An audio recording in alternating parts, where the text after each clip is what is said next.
السلام عليكم ورحمة الله وبركاته. بسم الله والحمد لله والصلاة والسلام على أشرف رسول الله وعلى آله وصحبه أجمعين الفائزين برضا الله أما بعد.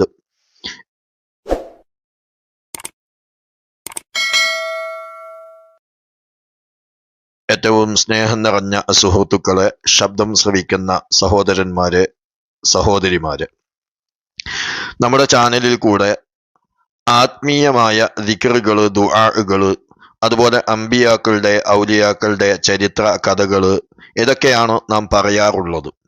ഇന്ന് അതിൽ നിന്നൊക്കെ വ്യത്യസ്തമായി ഒരു വീഡിയോ ആണ് ഞാൻ ചെയ്യാൻ ഉദ്ദേശിക്കുന്നത്. ഏതായാലും നമ്മുടെ ചാനൽ ആദ്യമായി കാണുന്നവർ സബ്സ്ക്രൈബ് ചെയ്യുകയും ബെൽ ഐക്കൺ എനേബിൾ ചെയ്തു വെക്കുകയും ചെയ്യുകയും ലൈക്കും ഷെയറും കമന്റും ചെയ്ത് സപ്പോർട്ട് ചെയ്യണമെന്ന് ഓർമ്മപ്പെടുത്തിക്കൊണ്ട് വീഡിയോയിലേക്ക് കടക്കാം. ഇന്ന് സോഷ്യൽ മീഡിയയിൽ എവിടെ നോക്കിയാലും വളരെയധികം ചർച്ച ചെയ്യപ്പെടുന്ന ഒരു വിഷയം അഹ്ലുബൈത്തിന്റെ വിഷയമാണ്. ആ വിഷയത്തിൽ എന്താണെന്ന് പോലും അറിയാതെ ഏതെങ്കിലും വീഡിയോകൾ കാണുമ്പോൾ അതിൻ്റെ കഷ്ണങ്ങൾ എടുത്തിട്ടുകൊണ്ട് പലതും പറയുന്ന പല വീഡിയോകളും നമുക്ക് യൂട്യൂബിൽ കാണാൻ കഴിയും. ഞാൻ ആ വീഡിയോകൾക്കെതിരോ അല്ലെങ്കിൽ മറ്റൊരു കാര്യമോ പറയാനല്ല ഉദ്ദേശിക്കുന്നത്. ഹബീബായ നബി സല്ലല്ലാഹു അലൈഹി വസല്ലം തങ്ങളുടെ അഹ്ലുബൈത്തിനെ സംബന്ധിച്ചാണ് പറയുന്നത്. അതുകൊണ്ട് ഇതിൽ ഞാൻ പറയുന്ന കാര്യങ്ങൾ മുഴുവനും വിശ്വാസികളായ സമൂഹത്തോടാണ് എന്ന് ആദ്യമേ ഉണർത്തിക്കൊണ്ടാണ് ഇത് ആരംഭിക്കാൻ ആഗ്രഹിക്കുന്നത്.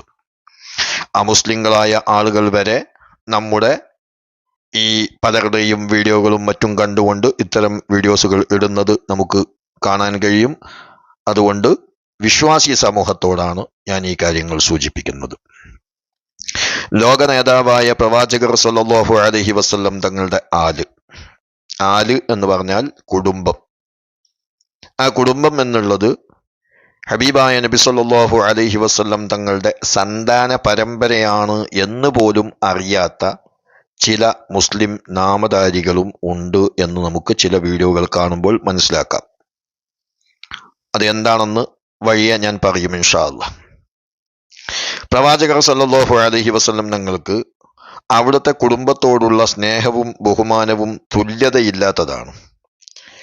അഹ്ലുബൈത്തിനെ ആക്ഷേപിച്ചവരോട് വളരെ ദേഷ്യത്തോടെ അവിടുന്ന് പറഞ്ഞത്, നിങ്ങൾ സ്വലാത്ത് ചെല്ലുന്ന സമയത്ത് എൻ്റെ കുടുംബത്തിന് നിങ്ങൾ സ്വലാത്ത് ചെല്ലിയിട്ടില്ലെങ്കിൽ ആ സ്വലാത്ത് പോലും സ്വീകരിക്കപ്പെടുകയില്ല എന്നാണ്.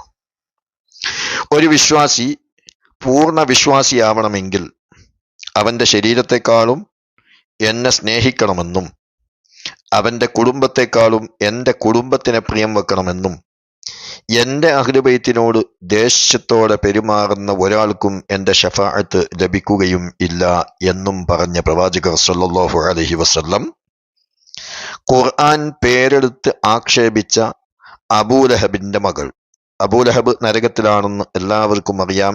വിശുദ്ധ ഖുർആനിൽ തന്നെ തബ്ബത് യദാ അബീ ലഹബ് എന്ന് പറഞ്ഞുകൊണ്ട് ആക്ഷേപിച്ച ആ അബൂലഹബിന്റെ മകൾ നബി സല്ലല്ലാഹു അലൈഹി വസല്ലം തങ്ങളുടെ അടുക്കൽ വന്നുകൊണ്ട് പറയുകയാണ്, നരകത്തിന്റെ വിറകിന്റെ മകൾ എന്ന് വിളിച്ചുകൊണ്ട് എന്നെ ജനങ്ങൾ പരിഹസിക്കുന്നു എന്ന് പറഞ്ഞപ്പോൾ, എൻ്റെ കുടുംബത്തിൽപ്പെട്ടവരെ ബുദ്ധിമുട്ടിക്കുന്നവൻ എന്നെയാണ് ബുദ്ധിമുട്ടിക്കുന്നതെന്നും എന്നെ ബുദ്ധിമുട്ടിക്കുന്നവൻ അവൻ അള്ളാഹുവിനെയാണ് ബുദ്ധിമുട്ടാക്കുന്നത് എന്നും വളരെ ദേഷ്യത്തോടു കൂടി പറഞ്ഞിട്ടുണ്ടെങ്കിൽ ആ ഹബീബായ പ്രവാചകർ സല്ലല്ലാഹു അലൈഹി വസല്ലം തങ്ങളുടെ കുടുംബത്തിന്റെ മഹത്വം, അവിടുത്തെ ബഹുമാനം, ആ കുടുംബത്തിന്റെ ബഹുമാനം എത്രയുണ്ട് എന്ന് മനസ്സിലാക്കാൻ നമുക്ക് ധാരാളം അത് മതിയാകും.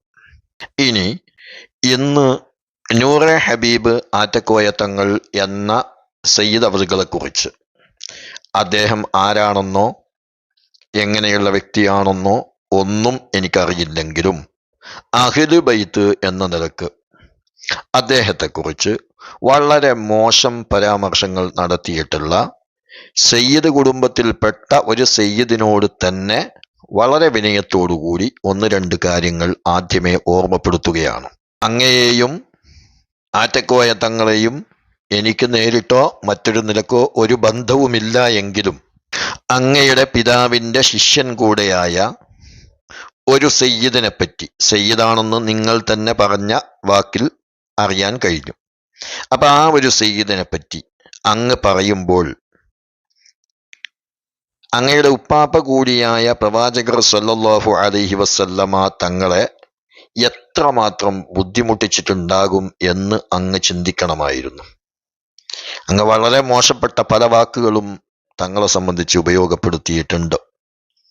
അങ്ങ് ആറ്റക്കോയ തങ്ങൾ പറഞ്ഞതിനെ ഗണ്ണിച്ചുകൊണ്ട് വാപ്പ മരിക്കുന്നതിന് 10 ദിവസം മുമ്പൊന്നും ആറ്റക്കോയ വീട്ടിലേക്ക് വന്നിട്ടില്ല എന്ന് പറഞ്ഞുകൊണ്ട് ഇജാസത്ത് കൊടുക്കാത്ത രൂപത്തിലുള്ള സംസാരം സംസാരിച്ചിട്ട് അവിടെ കാണുന്ന സമയത്ത് ഇങ്ങനെ ചെയ്തൂടെ എന്ന് ചോദിച്ചു എന്നൊക്കെ പറഞ്ഞുകൊണ്ട് ഒരു തട്ടിമുട്ടി വാക്ക് പറയുന്നതായി കണ്ടു.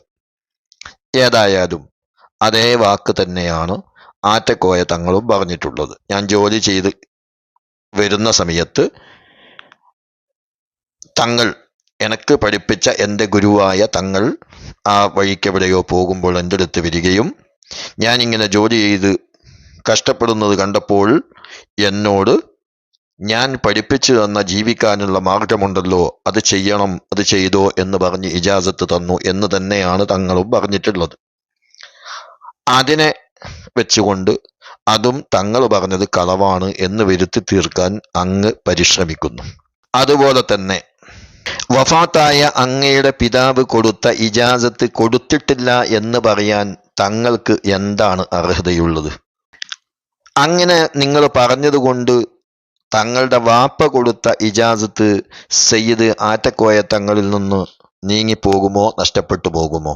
അതൊക്കെ ഒന്ന് തങ്ങൾ പറഞ്ഞാൽ നന്നായിരുന്നു. ഏതായാലും ആറ്റക്കോയ തങ്ങൾ എന്ന് പറയുന്ന ആ മാന്യ സയ്യിദ് കുടുംബത്തിൽപ്പെട്ട ആൾ എന്നിട്ടും അങ്ങയെ സംബന്ധിച്ച് പറഞ്ഞത് അവരെ ഒന്നും ഞാൻ എതിർക്കില്ല, അവരൊക്കെ എൻ്റെ മക്കളാണ്, പക്ഷേ അവർ പറഞ്ഞ കാര്യങ്ങൾ അത് വാസ്തവ വിരുദ്ധമായ കാര്യങ്ങളാണ് എന്ന് മാത്രമാണ് സയ്യിദ് അവർകൾ പറഞ്ഞതെങ്കിൽ ആ സയ്യിദിന്റെ മഹത്വം എത്രയുണ്ട് എന്ന് സയ്യിദായ അങ്ങയ്ക്ക് മനസ്സിലായിട്ടുണ്ടാകുമെന്ന് മനസ്സിലാക്കുന്നു. ഈ വാക്കുകൾ ഞാൻ പറയുന്നത് അങ്ങ് മോശമായി കാണുകയാണെങ്കിൽ അത് അങ്ങ് എനിക്ക് പൊരുത്തപ്പെട്ടു തരണമെന്ന് ഞാൻ അങ്ങയോട് ഉണർത്തുകയും ചെയ്യുകയാണ്. കാരണം പ്രസവിച്ച് വീണ ഒരു കുഞ്ഞ് സയ്യിദിന്റെ കുഞ്ഞാണെന്നറിഞ്ഞാൽ ആ കുഞ്ഞിനെ പോലും ബഹുമാനിക്കണം എന്ന് പഠിപ്പിക്കുന്ന ആളാണ് ഞാൻ. അതുകൊണ്ടാണ് അങ്ങയോട് എല്ലാ ബഹുമാനവും വകവെച്ചുകൊണ്ട് തന്നെ അങ്ങയുടെ ഉപ്പാപ്പയെ വിഷമിപ്പിക്കുന്ന അങ്ങയുടെ ഉപ്പാപ്പയായ പ്രവാചകർ സല്ലല്ലാഹു അലൈഹി വസല്ലം തങ്ങളുടെ കുടുംബത്തെ പോലും അമുസ്ലിങ്ങൾ പോലും ആക്ഷേപിക്കുന്ന രൂപത്തിലുള്ള അവസ്ഥ അങ്ങ് ഉണ്ടാക്കുന്നത് വളരെ മോശമായ ഒരു കാര്യമാണെന്ന് എളിയ ഒരു അപേക്ഷ അങ്ങയോട് ഓർമ്മപ്പെടുത്തുകയാണ്. അതോടൊപ്പം തന്നെ അങ്ങയെപ്പോലുള്ള ആളുകളുടെ വീഡിയോയുടെ കഷ്ണങ്ങൾ എടുത്തുകൊണ്ട് ഒരാൾ വീഡിയോ ഇട്ടതായി കാണാൻ കഴിഞ്ഞു. ആ വീഡിയോയുടെ തലക്കെട്ട് തന്നെ നാറ്റക്കോയത്തങ്ങൾ എന്നെഴുതി വെച്ചുകൊണ്ടാണ് ഉള്ളത്. റമദാൻ മാസമായതുകൊണ്ട് ഒന്നും പറയുന്നില്ല എന്ന് പറഞ്ഞുകൊണ്ട് ആ വീഡിയോയിൽ തന്നെ തങ്ങന്മാർ എന്നാൽ ഖുർആൻ മനഃപ്പാടമാക്കിയിരിക്കണം എന്ന രൂപത്തിലൊക്കെ പറഞ്ഞ് ചിരിച്ച് പരിഹസിച്ച് പലതും പറയുന്നതാണ് നമുക്ക് കാണാൻ കഴിയുക.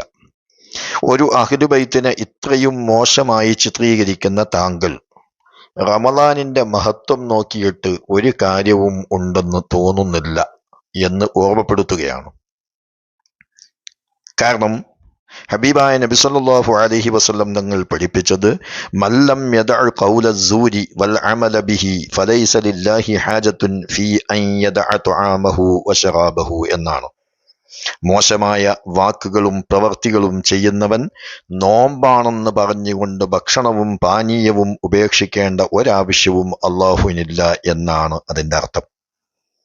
അഥവാ ആ റമദാനിലാണ് നിങ്ങൾ സയ്യിദ് കുടുംബത്തിന് ഗീബത്ത് പറയാൻ വേണ്ടി ചെലവഴിച്ചത് എന്ന് നിങ്ങൾ മനസ്സിലാക്കണം. നിങ്ങളുടെ വീഡിയോ കാണുന്ന സമയത്ത് അതുപോലെ തങ്ങളുടെ ഓരോ പ്രവർത്തികൾ കാണുമ്പോഴും ആ സയ്യിദ് അവറുകളോടുള്ള ബഹുമാനം ജനങ്ങൾക്ക് കൂടിക്കൊണ്ടേയിരിക്കുകയാണ്. സ്വന്തം കാര്യത്തിൽ ചിന്തിക്കാതെ, സ്വന്തം തെറ്റുകൾ എന്തൊക്കെയെന്ന് ശ്രദ്ധിക്കാതെ മറ്റുള്ളവരിലേക്ക് വിരലുകൾ ചൂണ്ടുമ്പോൾ ഒരു വിരല് മറ്റുള്ളവരിലേക്ക് ചൂണ്ടുമ്പോൾ 4 വിരലും നമ്മിലേക്കാണ് ചൂണ്ടുന്നത് എന്ന ബോധം നമുക്കുണ്ടായിരിക്കണം. നാം ഈച്ചയെ പോലെ നാറ്റം നോക്കി നടക്കാതെ, മോശങ്ങൾ മാത്രം കണ്ടുപിടിക്കാതെ നല്ല കാര്യങ്ങൾ ചെയ്യാൻ വേണ്ടിയാണ് പരിശ്രമിക്കേണ്ടത്. അവസാനമായി, ഇത്തരം മോശം പരാമർശങ്ങൾ, മറ്റുള്ളവരെക്കുറിച്ച് തെറ്റിദ്ധാരണകൾ ഉണ്ടാക്കുന്നവരോട് ഒരൊറ്റ ഖുർആനിക അധ്യാപനം സൂചിപ്പിച്ചുകൊണ്ട് ഈ വീഡിയോ അവസാനിപ്പിക്കുകയാണ്. ധാരണയിൽ നിന്ന് അധികവും നിങ്ങൾ ഉപേക്ഷിക്കുക. നിങ്ങൾ ചികഞ്ഞ് അന്വേഷിക്കരുത്, അഥവാ രഹസ്യമായി വിവരങ്ങൾ ചോർത്തിയെടുക്കരുത് എന്നർത്ഥം. തൻ്റെ മരണപ്പെട്ട സഹോദരന്റെ മാംസം ഭക്ഷിക്കാൻ നിങ്ങൾ ഇഷ്ടപ്പെടുമോ? നിങ്ങൾ അതിനെ വെറുക്കുന്നു. അതുപോലുള്ള ഒന്നാണ് ഗീബത്ത്. നിശ്ചയം അല്ലാഹു തൗബ സ്വീകരിക്കുന്നവനും കരുണ ചെയ്യുന്നവനുമാണ് എന്ന് നമുക്ക് പഠിപ്പിച്ചത് വിശുദ്ധ ഖുർആനാണ്. ഈ ആയത്തിനെ ഓർമ്മിച്ചെങ്കിലും മറ്റുള്ളവരുടെ കുറ്റങ്ങളും കുറവുകളും കണ്ടെത്തി, മറ്റുള്ളവരുടെ വീഡിയോകളുടെ കഷ്ടങ്ങൾ ഇട്ടുകൊണ്ട് പലതും പറയുന്ന എല്ലാ ആളുകളും അത്തരം പ്രവർത്തനങ്ങൾ നിർത്തി സ്വന്തമായ നല്ല വല്ല കണ്ടന്റുകളും കണ്ടെത്തി അത് ജനങ്ങളിലേക്ക് വീഡിയോ ആയി എത്തിച്ചു കൊടുക്കുമ്പോൾ അവർക്കും മറ്റുള്ളവരുടെ ഗീബത്തുകൾ കേൾക്കേണ്ട അവസ്ഥ ഇല്ലാതാകാൻ അത് സഹായിക്കുമെന്ന് സാന്ദർഭികമായി ഓർമ്മപ്പെടുത്തിക്കൊണ്ട്, ഹബീബായ നബി സല്ലല്ലാഹു അലൈഹി വസല്ലമ തങ്ങളുടെ കുടുംബക്കാർ ആരായാലും, അത് ഏപ്പിക്കാരായാലും ഈക്കക്കാരായാലും എങ്ങനെയുള്ള ആളാണെങ്കിലും മോശമായ വാക്കുകൾ പോലും വരുന്നത് സൂക്ഷിക്കുന്നത് നല്ലതാണ്. ഏത് സയ്യിദാണെങ്കിലും അവർ തെറ്റ് ചെയ്യുന്നുണ്ടെങ്കിൽ ദുനിയാവിൽ നീതി നിയമ നടപടികൾ അവരെ നോക്കും.